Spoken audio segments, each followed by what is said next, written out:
welcome back to my channel. In the follow-up to my October TBR, I'm now doing my Victober TBR.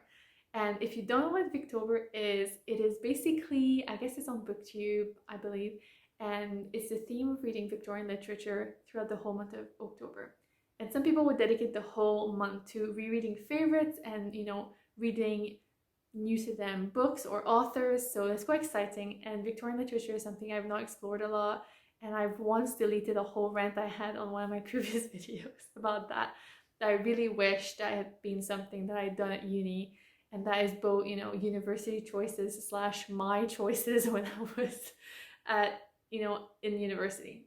Anyway, I won't have the whole month to dedicate to Victober because, as you may know, I'm doing Latinxathon, and I'm also doing spooky reads from Halloween, and I'm also reading some books from China. So I have a lot going on, but I still wanted to make up a list, and I will be doing my best. I don't expect to be reading all of these because I think even if I dedicate the whole month, potentially I wouldn't have time. So, it's a challenge of its own. I look forward to participating in this challenge.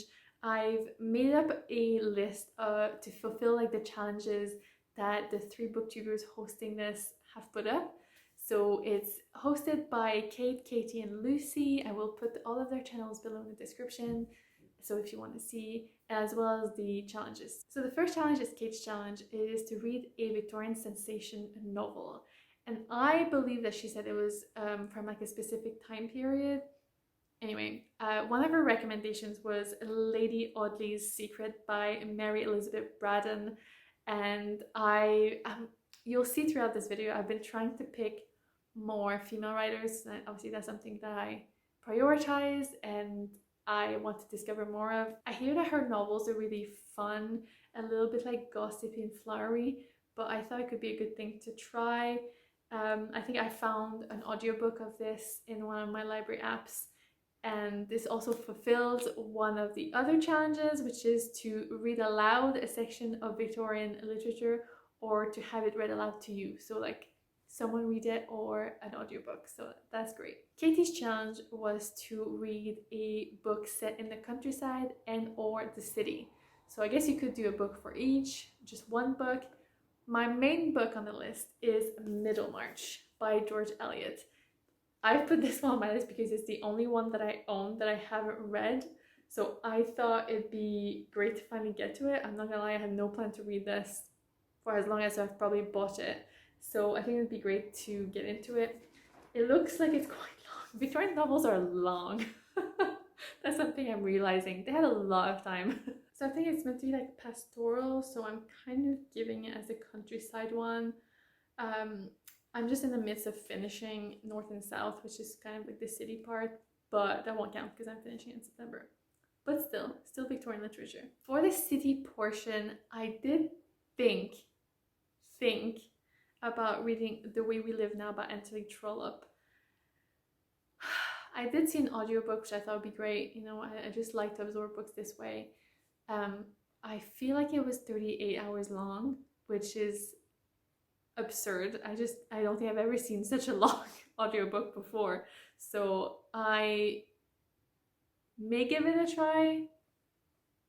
We'll see, Yeah, we'll see. Lucy's challenge was to read a novel with a main female protagonist, which I thought was great, instead of just doing the novel by a woman. So she did also mention that it'd be great to maybe read a female protagonist written by a woman and by a man. So I think that would be great. So I've picked 2. The main one is Jane Eyre by Bronte, which I've been meaning to read. So after finishing Jane Austen, I thought I would fall into the Bronte sisters. So I think this will be my first one, so it's kind of good. And then by the male authors writing female character, one of Lucy's suggestion was Carmilla by Joseph Sheridan Fanu. I think it's quite short, and it seems to be a almost pre-Dracula, so it looked a bit spooky. I think it's October-y. That'll be nice to try, so that's why I added, I think except for Untitled Trollope, which I don't know, I don't think I will finish it. It will have to be amazing for me to want to go through 38 hours of that. But anyway, so I think this was my main male author for Victober. Finally, there was a group read, which is Gothic Tales by Elizabeth Gaskell, who is the one who wrote North and South. I found a copy in my library shelf, but it is quite long. I don't know if I'll have time. It is meant to be several stories, so maybe I'll just read a couple of stories here and there and see how I like it. But we shall see. So I did some research a couple months ago about discovering some kind of period female Scottish authors, because I feel a lot of the authors of the era were like English. So I had found Margaret Oliphant, but then I was really glad and pleased to see that Katie actually recommended her. She was very popular at the time, and I guess it's not really translated to now, but anyway, I did find her. I don't know if it's a novella, short story, or like novel, whichever. It's called A Beleaguered City. So I will be adding that to my list as well. I already have it in my library shelf. I keep saying my library shelf is because I'm trying not to buy books at the moment. So I've gone and made lists based on what I could find as well, and as what I have on my actual library shelf. The group challenge this year is to read a popular Victorian novel that you'd never read before. And all of my books fall into that category. I've never read any of them. I don't think I've read any of these authors even, so I think it's going to be really cool and new to me, and I hope that I will enjoy it. Like, I look forward to discovering more about it. The Victorian literature I've read up to now, I've enjoyed. It does feel a little bit more rough and kind of edgy than previous periods that I've read, especially after just finishing Jane Austen. So it is very different, but I think I will enjoy it, and I look forward to getting back to you and, you know, as a first timer Victorian literature reader, how that went, and to sharing my experience. All right, thank you so much for watching, and I see you back. Bye.